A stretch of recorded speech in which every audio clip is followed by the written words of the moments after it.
Sampurasun dulur, abdi nyuhunken dihapunten. Indonesia merupakan salah satu negeri yang memiliki kekayaan yang melimpah. Kekayaan tersebut tidak hanya sebatas mengacu dari hasil alamnya saja, tetapi juga ragam suku, bahasa, agama, kepercayaan, dan adat istiadat. Untuk kekayaan suku bangsa, Indonesia memiliki ratusan nama suku, bahkan ribuan apabila dirinci hingga sub-sukunya. Setiap suku memiliki adat dan norma yang berbeda-beda.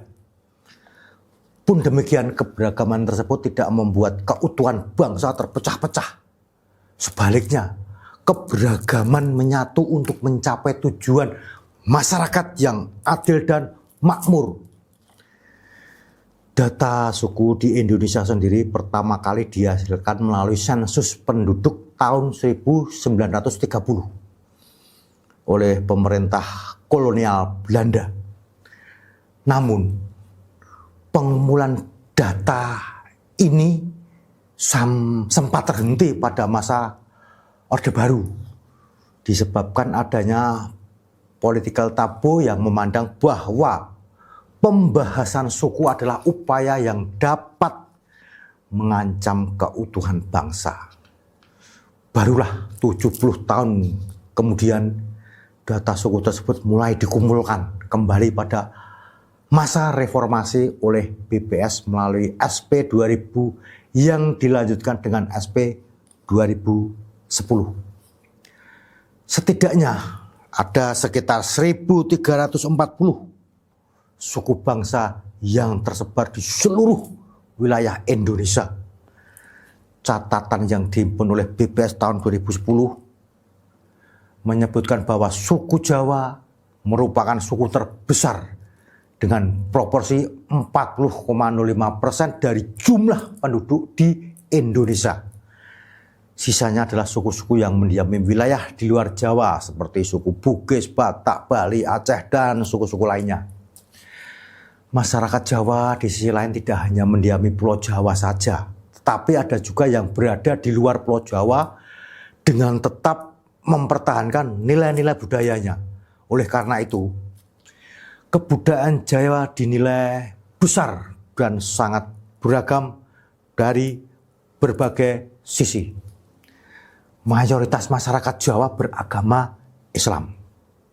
Meskipun saat ini sudah banyak yang menganut agama-agama lain. Adapun perekonomian utama masyarakatnya berasal dari bidang pertanian. Masyarakat pedesaan banyak yang bekerja sebagai petani dan menggarap sawah. Selain itu, mereka juga banyak yang mengerjakan usaha sebagai perajin, misalnya mencetak batu bata, membatik, menganyam, hingga menjadi tukang kayu. Sementara itu, masyarakat Jawa yang tinggal di daerah pesisir umumnya bekerja sebagai nelayan dan menjualnya di tempat pelelangan ikan. Secara umum, wilayah Jawa mayoritas didiami oleh suku Jawa yang terbagi ke dalam beberapa suku atau subsuku. Selain suku Jawa, suku di Pulau Jawa lainnya yang mendiami wilayah ini adalah suku Samin, suku Tengger, suku Osing, dan suku Bawean. Adapun suku-suku lain yang berada di wilayah Pulau Jawa bagian barat meliputi suku Bagelen, suku Baduy, suku Sunda, suku Betawi, suku Cirebon, dan suku Banten. Lantas, benarkah suku Sunda suku pertama di Pulau Jawa? Cerita bisa kita mulai dari kerajaan Saloka Negara, yaitu kerajaan di Nusantara yang berdiri antara tahun 130 hingga tahun 362 Masehi. Saloka Negara diyakini sebagai leluhur suku Sunda karena wilayah peradaban keduanya sama persis.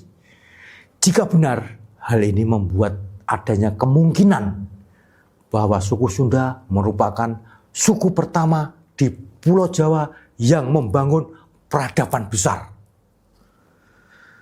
Pendiri dan raja kerajaan Salokonegoro bernama Dewa Warman I yang memerintah antara tahun 130 hingga tahun 168 Masehi dengan gelar Prabu Darmalokapala Haji Raksa Gapura Sagara. Wilayah kekuasaan kerajaan Salakanegara meliputi daerah Jawa bagian barat termasuk pulau yang terletak di sebelah barat Pulau Jawa dan laut yang membentang sampai Pulau Sumatera. Setelah berkuasa selama 232 tahun, kerajaan Salokonegoro berada di bawah pemerintahan kerajaan Tarumanegara. Sumber sejarah utamanya adalah naskah Wangsakerta, Pustaka Raja-Raja I Bumi Nusantara. Menurut naskah tersebut, kerajaan Salokonegoro diyakini sebagai kerajaan tertua di Nusantara yang berdiri antara tahun 130 hingga tahun 362 Masehi sebelum kerajaan Kutai yang berdiri tahun 400 hingga 1635 Masehi.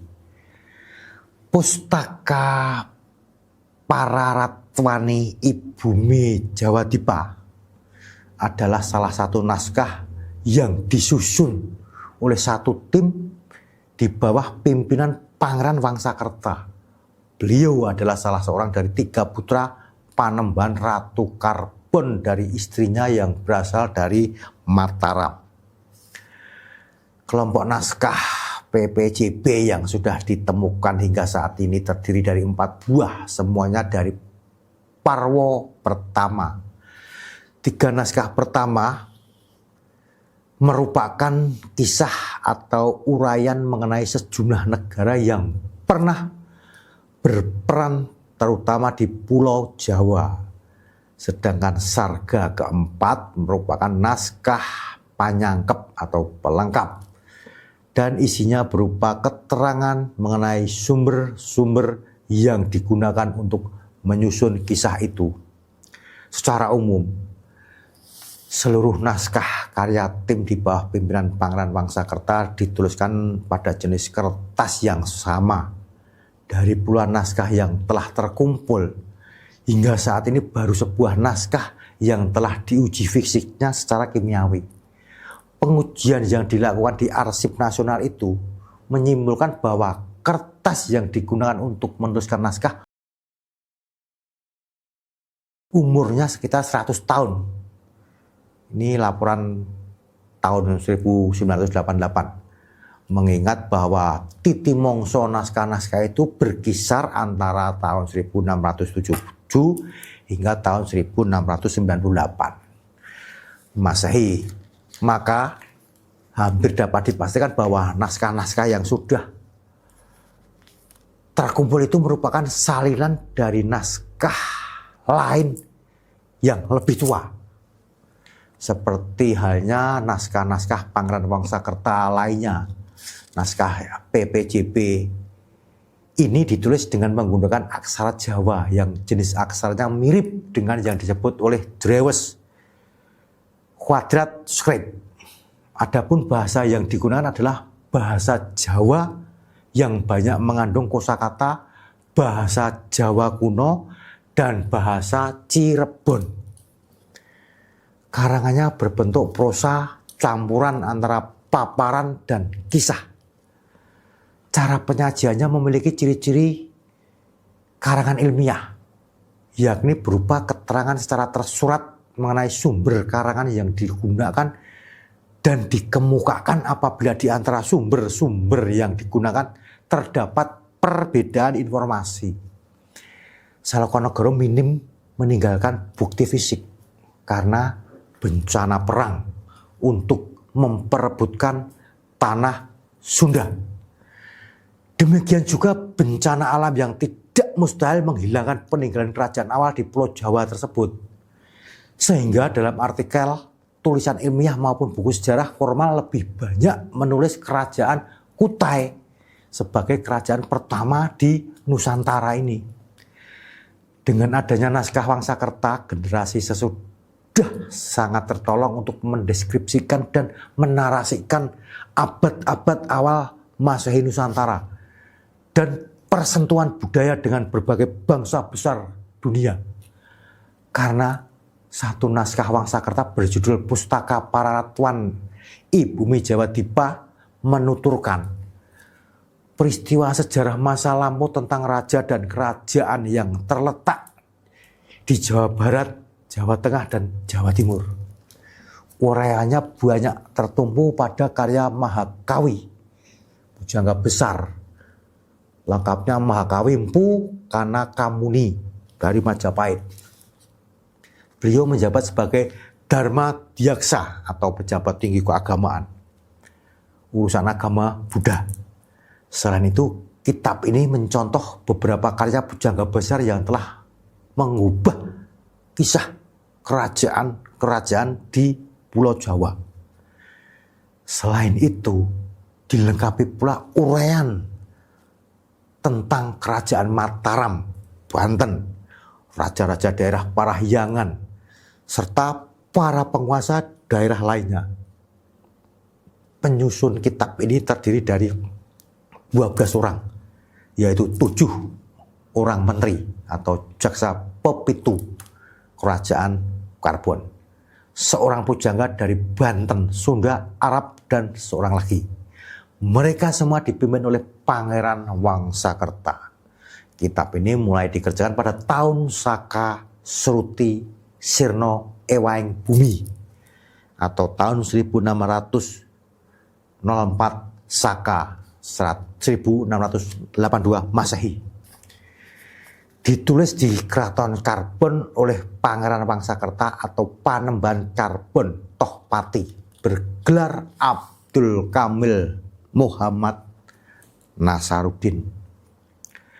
Menurut naskah Wangsakerta, Pustaka Raja-Raja I Bumi Nusantara, sejarah berdirinya kerajaan Salakanegara bermula ketika seorang pedagang dari India bernama Dewa Warman menetap di Jawa. Lebih tepatnya di Teluk Lada, Pandeglang. Dewa Warman kemudian menikahi putri dari Aki Tirem, kepala daerah setempat, pada tahun 130 Masehi. Dewa Warman mendirikan kerajaan Salokanegara dengan ibu kota di Rajatapura.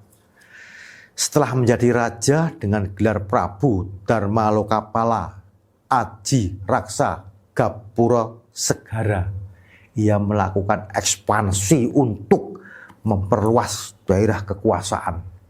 Wilayah kekuasaan kerajaan Salokanegara meliputi daerah Jawa bagian barat, termasuk pulau yang terletak di sebelah barat Pulau Jawa dan laut yang membentang sampai Pulau Sumatera. Letaknya yang strategis membuat perahu-perahu yang melintas terpaksa harus singgah dan memberi upeti kepada Raja Dewa Warman. Raja Dewa Warman I berkuasa selama 38 tahun antara tahun 130 hingga tahun 168 Masehi. Setelah itu, tahta kerajaan diteruskan oleh putranya Dewa Warman II yang bergelar Sang Prabu Dekwa Jaya Kasa Dewa Warman. Kembali kita bahas soal suku Sunda atau bahasa Sundanya Urang Sunda, adalah kelompok etnis yang berasal dari bagian barat Pulau Jawa dengan istilah Tatar Pasundan yang mencakup wilayah administrasi Provinsi Jawa Barat, Banten, Jakarta, dan wilayah barat Jawa Tengah, Banyumasan. Populasi suku Sunda secara signifikan juga dapat ditemukan di wilayah provinsi lain di Indonesia dan di luar negeri, seperti di Jepang, Taiwan, dan negara-negara lainnya sebagai tempat bagi para diaspora Sunda.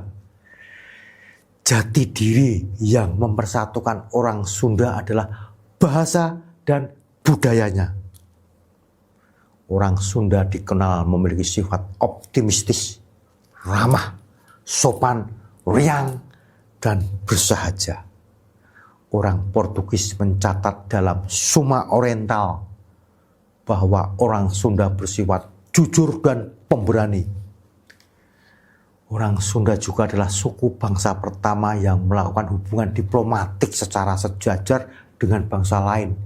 Sang Hyang Surawisesa atau Raja Samyan adalah raja pertama di Nusantara yang melakukan hubungan diplomatik dengan bangsa lain pada abad ke-15 dengan orang Portugis di Malaka. Hasil dari diplomasinya dituangkan dalam prasasti perjanjian Sunda-Portugal. Beberapa tokoh Sunda juga menjabat menteri dan pernah menjadi wakil presiden dalam Kabinet Republik Indonesia. Selain berprestasi dalam bidang politik, khususnya pada awal masa kemerdekaan Indonesia, dan ekonomi, prestasi yang cukup membanggakan adalah bidang budaya, yaitu banyaknya penyanyi, musisi, aktor, dan aktris dari etnis Sunda yang memiliki prestasi di tingkat nasional maupun internasional. Puntennya, pilih abdi gaduh salah ka anjen. Salam rahayu, berkah Gusti.